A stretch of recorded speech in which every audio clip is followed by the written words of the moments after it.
Shaina NC, respond to some of the points that Sushil Pandit is making, that A, this is on your watch, you have nobody else to blame, and if you haven't been able to provide security, for example, instances of people having to walk for kilometers in remote areas, you can't say you will now start looking at what's happening. The blood of these people is in your hands, ma'am.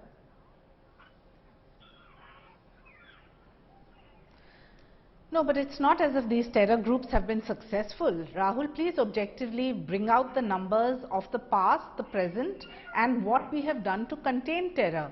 Now, I am not for 1 minute disagreeing with any of your panelists, because obviously if there is one loss of life, be it a Rajni Bala or any of the other civilians who are Kashmiri Pandits or who are citizens of India, then that needs to be contained, yes, clearly. But this kind of approach of getting locals and youngsters with small pistols and to try and create this kind of a havoc is not something that is not going to be dealt with vigilantly. So the government has ensured that what we can do to bring Jammu Kashmir into the mainstream, be it better jobs, better infrastructure, what they are trying to do is derail the kind of development projects by hitting out at government officials, etc. Now, the point is that you said that, you know, we need a lot more to do. Yes, we clearly do, but also the participation of information from civilians at large, so let me and put the that best experts. You know that this government, where under the role of Prime society Minister Modi and the locals in the community becomes important. This whole idea that locals need to come up with information, don't allow what happened during the mass exodus of the late 80s and the early 90s to happen again. If there are normal Kashmiris who obviously don't agree with terrorists and what they are doing, they should come out and speak if they have any information, help the security forces neutralize these hybrid terrorists. Are we seeing that happen at all? Gaurav, I'm glad you gave me time when the program is at the closure, and I hope it won't be the closing remarks. You'll give me at least 30 seconds to keep my point here, because I also belong to this place, and I might be, because there are so many people who have the resources, like they know how army should handle the situation, and there are people from political parties, but we must see and understand the basic reality, the problem.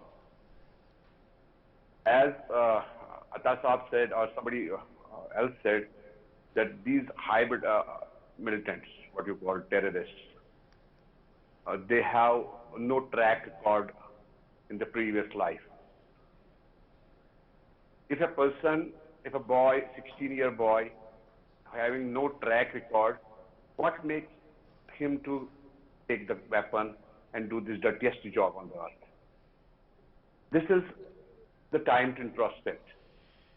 See, after abrogation of 370 Article and 35A, you must understand, and every Indian citizen, Indian political party should understand that the fundamental rights have been suppressed in Kashmir Valley.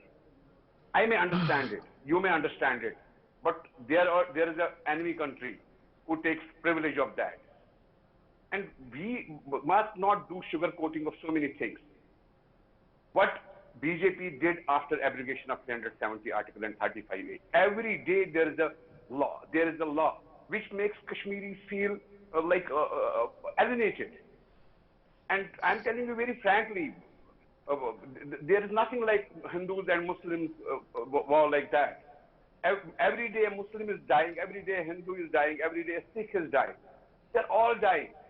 And for God's sake, we are dying since last 30 years. We cannot make it an issue of one government to other government and one process to other process. And one of my friends here blamed, like every young boy knows what is grenade, what is pistol. Who taught them? Because do you buy this theory, General Hasnain, that post the revocation of Article 370, radicalization has actually gone up and the security forces and the government really have themselves to blame, because it's not as if people are feeling more integrated, far from, they're feeling more radical, and therefore you can't blame ISI. It's these people, 16-year-old, 18-year-old, 20-year-old kids who want to take up the gun against India. See, Rahul, there is this aspect of radicalization and counter-radicalization has been troubling us for the last 30 years. Correct. Let's not say this is happening in the last 3 years.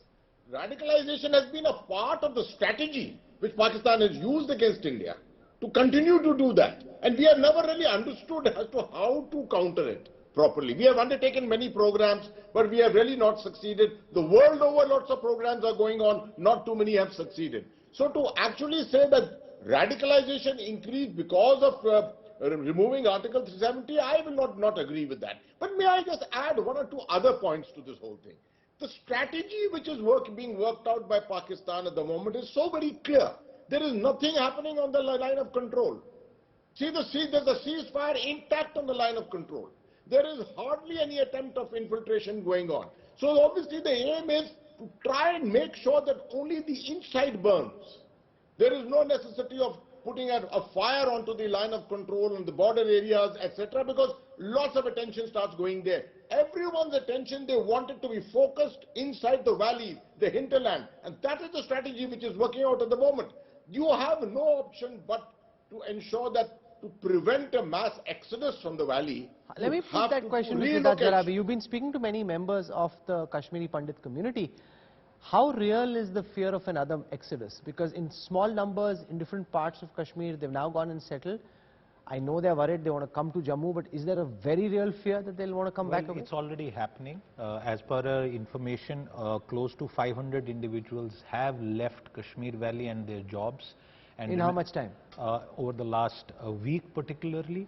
There have been trickles before that, but you know, in WhatsApp groups is how you get this data. And the key thing to remember is that they have not been relieved. They are running away, and in these jobs, they will lose their jobs if they don't mark their attendance. And as of a few hours ago, after the high-powered meeting, what we are picking up from different sources is that there is no relaxation that is likely to be granted with regard to their request to temporarily move back to Jammu. Why not? I don't know what is the rationale for this. The second request that they had made was to at least congregate them. And there are lots of people who are not Kashmiri by ethnic identity, come from other states in our country, and a couple of them have been bumped off, to at least bring them to district headquarters where the local police will be able to at least provide security.